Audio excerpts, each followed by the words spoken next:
The DuPont family, the original war dogs when your family makes billions from war. All right, in the video, we're gonna break down the DuPont family. They became very, very famous and very rich, all because of war, right? The problems they faced over the years, let's dig into it and we'll see what the DuPont family did right and what they did wrong and what they could have done in the middle. I'm Casey Chauhan, founder of togethercfo, and if you find any value in this video, please remember to hit the like button below. Remember to comment and subscribe.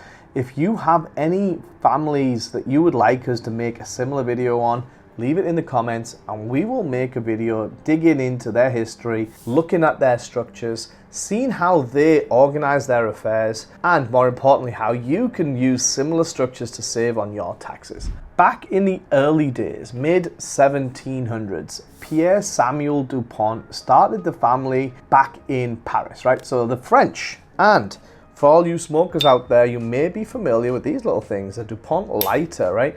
This family has one of the best lighters on the market, and the special little ping is just fantastic, right? They came from a poor background, but was very smart and interested in economics and philosophy, right? Which is weird combination that you wouldn't necessarily put together, but okay. They moved over to America back in 1799 and became political problems in France due to the revolution and a whole host of things that were going on. So they were smart enough to realize that the USA was the place to be, the land of opportunity, back then at least, and it was going to be a better life for the family in America than it was in France. So then starting back, EI DuPont company started in 1802 by Samuel. It was controversial, right? Because they made gunpowder and they very successfully expanded throughout the US, specifically westward, and faced a lot of conflicts. At this time, back in those days, it was the British that ran the roost on gunpowder.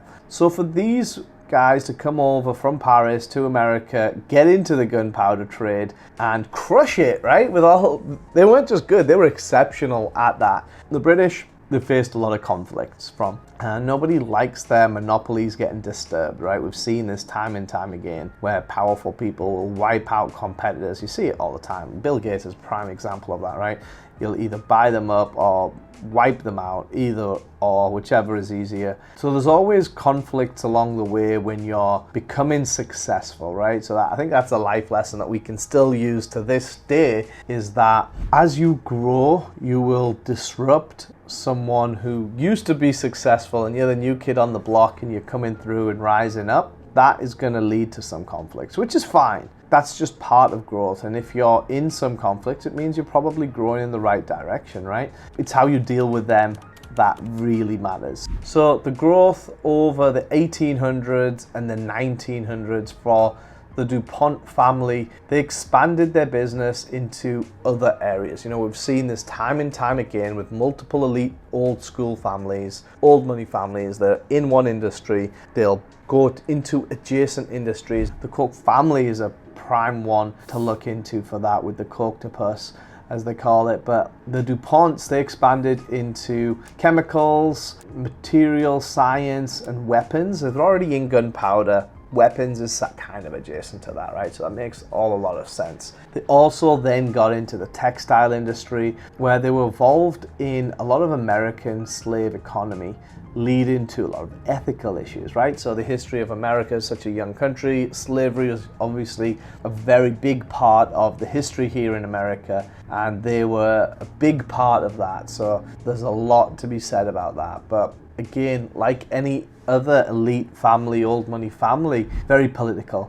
They made political connections, and similar to the Koch family and the Astors and the other people that we look at, strategic marriage. They married into influential families to take on diplomatic roles, right? So then later, Henry DuPont became the minister for the US to Italy, and that started a whole host of different type of power, right? When we look at power, there's levels and strategy within power. First set could just be a successful business person who makes billions of dollars, right? We've been through all of the families that have done that. All started with one great person killing it in an industry, right? Then It goes from, yes, I'm a powerful businessman, to I want to become a powerful politician, or I want to create laws, or I want to do whatever the hell I want and no one can say no to me. That type of ego and power comes from politics, right? So at some point, when you've made so much money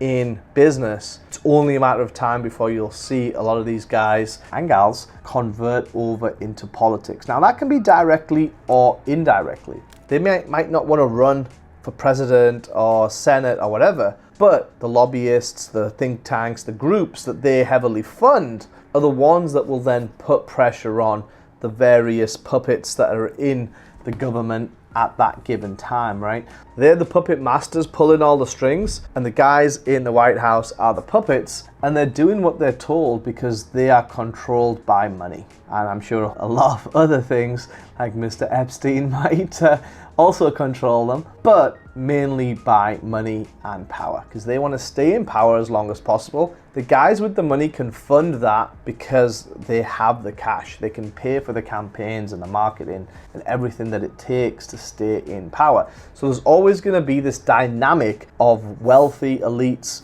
and politics coming together.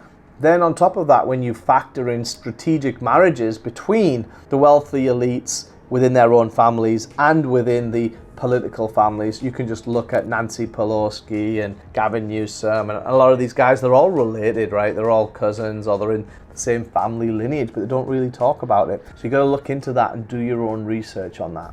Now we'll get into a few of the controversies and the challenges. They obviously made millions and billions of dollars during the war, the Civil War specifically, and then later faced environmental issues for their chemical business, one of the businesses they owned. Back in 1960s, they created Environmental Protection Division to address the pollution concerns. How very nice of them. They'll go pollute, do whatever the hell they want, kill all these people, and then they'll set up an environmental, or we did a boo-boo, let us try and fix it. Too little, too late, right? This happens all the time. I recently watched a Netflix documentary on the Purdue family and OxyContin. It was horrendous. Like the amount of people that they actively knew they were killing, and the strategies they went about, and the doctors were greedy and they were greedy.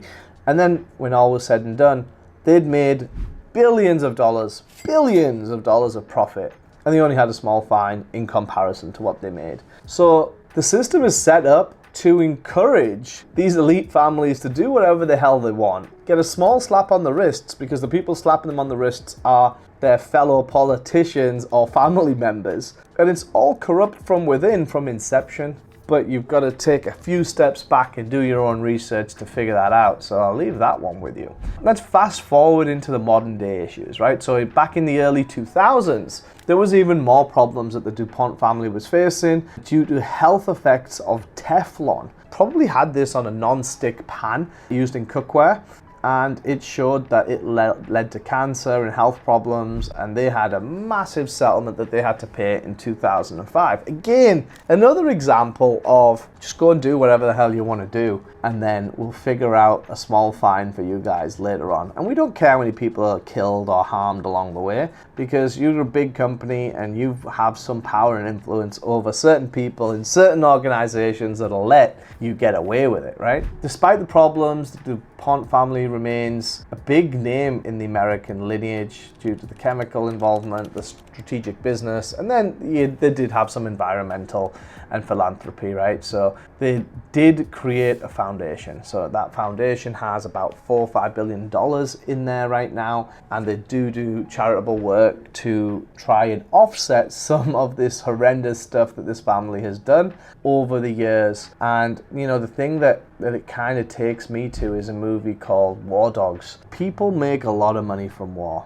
It's unfortunate, but if you just look at the Rothschild family is the prime one that did that. They fund both sides of both wars, loan money and control central banks. The DuPonts done the same way, but they just did it with gunpowder and ammunitions and things of that adjacent industries. So not a particularly fun industry to be in, but there's a lot of money to be made anywhere, right? So that's how they made theirs. Who else would you like us to do a video about digging into how they went from nothing to rags to riches, from new money to old money, and then created an empire. Again, multiple generations, right? It's key here is to make sure that if you are the first generation who's made the money, fantastic.